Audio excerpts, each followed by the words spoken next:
दोस्तों, आज मैं आपको एक किसान की कहानी सुनाने जा रहा हूं। चलिए सुनते हैं। बहुत समय पहले की बात है। एक गांव में बंसी नाम का किसान रहता था। वो रोजाना ही अपने खेतों पर काम करने जाता था। खेत में न जाने कितने काम होते हैं। बहुत खून पसीना बहाना पड़ता है, तब कहीं जाकर अच्छी फसल उगती है। बंसी भी दिन रात अपने खेत संभालने में लगा रहता था। रोजाना की तरह वो उस दिन भी अपने खेतों में अपने लिए पोटली में दोपहर का खाना बंटवा कर चला। आज उसे खेतों में कीटनाशक छिड़कना था, इसलिए साथ में कीटनाशक के डिब्बे भी थे। आज सामान थोड़ा ज्यादा था। सारा सामान लेकर वो खेत पहुंचा। बंसी थक गया था तो सोचा थोड़ी देर पेड़ के नीचे आराम कर लेता हूं। और बंसी वहीं बगल में सारा सामान रखकर अपना गमछा बिछाकर आराम करने लगा। थोड़ी देर न जाने कहां से एक काला जहरीला कोबरा आया और बंसी को डस लिया। बंसी ने सांप को जाते हुए देख लिया।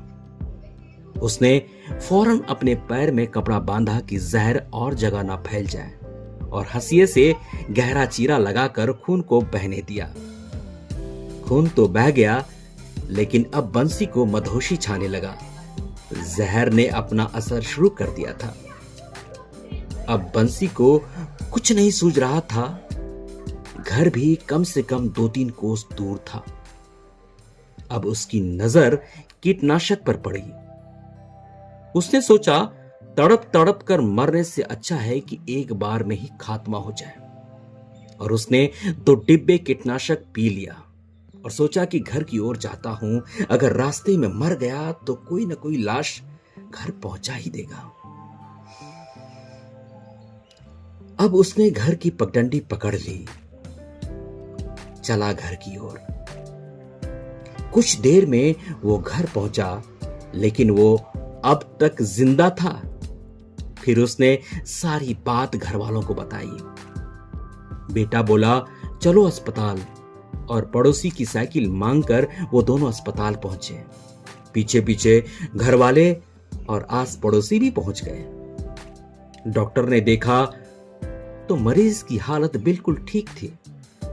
उसके शरीर में जहर होने के कोई लक्षण नहीं दिख रहे थे। फिर डॉक्टर ने बंसी से कहा कि मुझे शुरू से सारी बात बताओ। बंसी ने सब कह सुनाया। डॉक्टर बोले तुमने समझदारी दिखाई, कपड़ा बांधकर चीरा लगाया जिससे जहरीला खून निकल गया, और कीटनाशक पीने से तुम्हारे शरीर में जहर का असर खत्म हो गया, क्योंकि जहर ही जहर को मारता है। ये सब सुनकर सब आश्चर्यचकित हुए कि उस समय बंसी ने एक बुरे समय की यात्रा की, लेकिन चाहे जो भी किया हो उसने, मरने के लिए ही सही, लेकिन वो अभी सबके सामने जीवित खड़ा था। धन्यवाद दोस्तों। अगर ये कहानी आपको पसंद आए तो प्लीज सब्सक्राइब कीजिए